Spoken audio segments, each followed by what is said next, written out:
હવે બીજું તો આપણે શું કહીએ, આપણે અત્યાર સુધી તો બીજે ભારત માતાની જય કરતા હતા, કારણ કે જય જોહાર બોલો ત્યારે પણ આપણા કાનના પડદા ફાટી જાય છે. આ લોકો માટે ભારતીય જનતા પાર્ટીના ચેલા ચપાટાઓ જે લોકો છે એ લોકોને આજે પણ કહી જાય જય જોહાર બોલો કે જય આદિવાસી બોલો, ત્યારે આ લોકોના કાનના પડદા ફાટી જાય છે. એટલા માટે હું કહું કે તમે આદિવાસી સમાજ માટે કેમ તમને આદિવાસી સમાજ વાળો નથી. તમને અમુક જગ્યાઓ પંચાયત થી લઈને પાર્લામેન્ટ સુધી જયારે આપણો સમાજ તમને પહોંચાડતો હોય ત્યારે તમે સમાજની પડખે ઉભા રહેવા માટે કેમ તમે શરમ અનુભવો છો?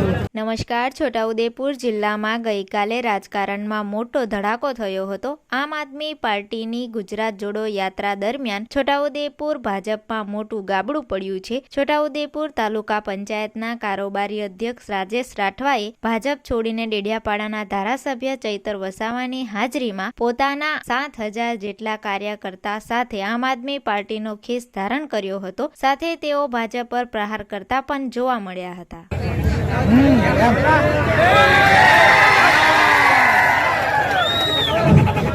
ગુજરાત જોડો કાર્યક્રમમાં પુણ્યાવાડ ખાતે ઉપસ્થિત આપણા જનપ્રિય લોકપ્રિય અને આદિવાસી સમાજના મસીહા તેમજ આપણા આદિવાસીની પડખે હર હંમેશ ઉભા રહેનાર આપણા માન્ય દેડિયાપાડિયાના ધારાસભ્ય શ્રી ચૈતરભાઈ વસાવા સાહેબજી તેમજ આપણી સાથે ગુજરાતના વિદ્યાર્થી યુવા તરીકે ખૂબ જાણીતા અને ચર્ચિત એવા યુવરાજસિંહજી તેમજ આપણા છોટાઉદેપુર 137 વિધાનસભાના ઇન્ચાર્જ વિનુભાઈ રાઠવા તેમજ આપણા છોટાઉદેપુર આમ આદમી જિલ્લા પ્રમુખ રાધિકાબેન રાઠવા તેમજ આપણી સાથે સમસ્ત તમામ વિધાનસભાઓના ઇન્ચાર્જ તેમજ આપણા તાલુકા પંચાયતના ઇન્ચાર્જ શ્રી તેમજ આપણી સાથે વિવિધ પ્રકારની જવાબદારી મહિલા મોરચા હોય તેમજ તાલુકાના સંગઠનો હોય તેમજ બીજા પણ પ્રકારના જે જવાબદારી આપણી વચ્ચે સંભાળી રહ્યા છે એ આપણી સાથે મંચસ્થ સ્ટેજ પર બિરાજમાન છે. સૌ મિત્રો કાર્યકર્તાઓ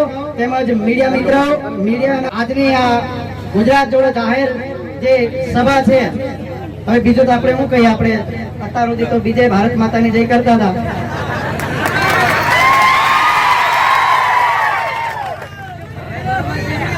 હમ દિન ચાર રહે ના માં તેરા વૈભવ અમર રહે.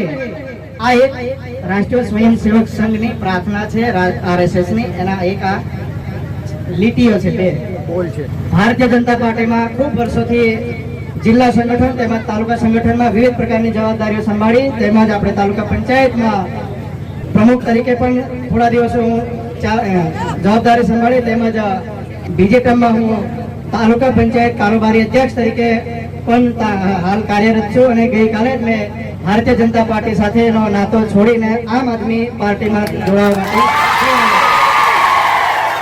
એવું હતું કે આ વરસાદનો સમય છે, ચૈતરભાઈને ફોન પણ કર્યા, મેં કીધું ચૈતરભાઈ જરા ઉતાવળ રાખજો, પણ અહીંયા તો ચૈતરભાઈનું નામ જ કાપી છે. પબ્લિક ગમે તેવા સંજોગો, વાદળ હોય, વરસાદ હોય, તડકો હોય, ગમે ત્યારે હોય, પણ ચૈતરભાઈને સાંભળવા માટે લોકો 12-10 કલાક લોકો ઉભા રહેતા હોય છે. અહીં તો થોડા પ્રચાર પ્રસારનો માધ્યમ દ્વારા થોડા અલગ અલગ ટાઈમો આપે એટલે બીજા અમુક લોકો તો ચૈતરભાઈ 10 વાગ્યાના આવી જાય અહીંયા ગ્રાઉન્ડ પર. તો મારે જે વાત કહેવાની છે હવે શરૂ કરીશ કે આપણે છોટાઉદેપુરના જિલ્લા માટે કે છોટાઉદેપુરના તાલુકાઓના કે શિક્ષણ માટે કે સમાજ માટે કે અન્ય વિષયો માટે ઘણી વખત આપણે ઉભા થતા હોય છે, ઘણી વખત ચૂંટાયેલી પાંખોને પણ આપણે રજૂઆતો કરતા હોય છે, પણ ક્યારેય આપણું સાંભળવા માટે તૈયાર નથી. પણ આદિવાસી સમાજને આ લોકોએ એક મજાક બનાવી રાખી દીધો છે, કારણ કે જય જોહાર બોલો ત્યારે પણ આપણા કાનના પડદા ફાટી જાય છે. આ લોકો માટે ભારતીય જનતા પાર્ટીના ચેલા ચપાટાઓ જે લોકો છે એ લોકોને આજે પણ કહી જાય જય જોહાર બોલો કે જય આદિવાસી બોલો, ત્યારે આ લોકોના કાનના પડદા ફાટી જાય છે. એટલા માટે હું કહું કે તમે આદિવાસી સમાજ માટે કેમ તમને આદિવાસી સમાજ વાળો નથી. તમને અમુક જગ્યાઓ પંચાયત થી લઈને પાર્લામેન્ટ સુધી જયારે આપણો સમાજ તમને પહોંચાડતો હોય ત્યારે તમે સમાજની પડખે ઉભા રહેવા માટે કેમ તમે શરમ અનુભવો છો? મારે આ કહેવું છે. આજે ભારત નદીનો બ્રિજ હોય, છેલ્લા 3 વર્ષથી કોઈ તમે ભારત નદીનો બ્રિજ તૂટ્યો છે એના માટે એક પણ નેતા ભારતીય જનતા પાર્ટીનો ચૂંટાયેલી પાંખ હોય કે કાર્યકર્તા હોય કે હોદ્દેદાર હોય કે જિલ્લાથી લઈને તાલુકા સુધીના તમામ લોકોએ કોઈ પણ અવાજ ઉઠાવવા માટે તૈયાર નથી. અને આ લોકો માત્ર ને માત્ર હિન્દુ મુસ્લિમ કરીને ઝઘડા કરાઈ દેવાના છે અને પાછલા બારને આ લોકોના ધંધા એક જ જગ્યાએ ચાલતા હોય છે.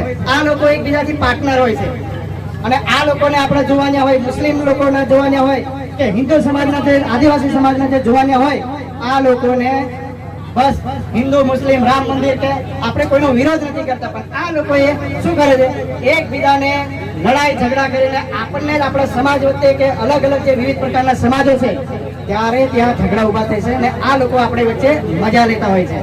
એટલે મેં કહું છું, ભારતીય જનતા પાર્ટીના લોકો, તમે માન્ય શ્રી નરેન્દ્રભાઈ મોદીનું નામ ડૂબાડવાની આરે છો તમે.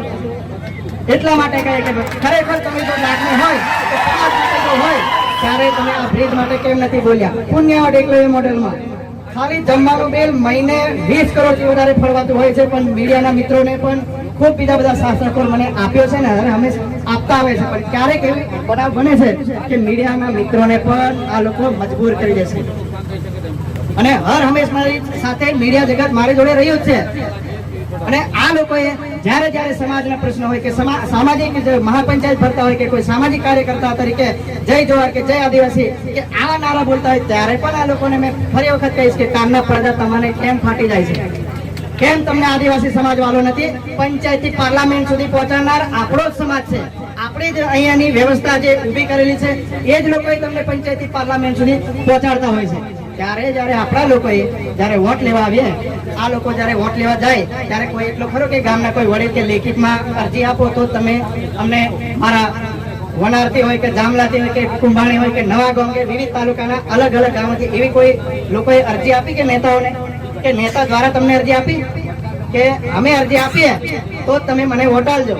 પણ આપણા રેશન કાર્ડનું અનાજ લેવાનું હોય કે પછી KYC કરવાનું હોય કે ગમે ત્યારે હોય તો તારે કે નેતાઓ દ્વારા જે સરકાર શ્રી દ્વારા ફરવાયેલી ગ્રાન્ટોમાંથી આપણે કોઈ હેડપંપ લેવા જાય, કોઈ RCC રોડ લેવા જાય, કોઈ કોઝવે લેવા જાય ત્યારે લોકો વિવિધ પ્રકારની અરજીઓ માંગતા હોય છે. કેમ તમને ભાઈ વોટ લેવા માટે કોઈ તમે અરજી નથી કરતા?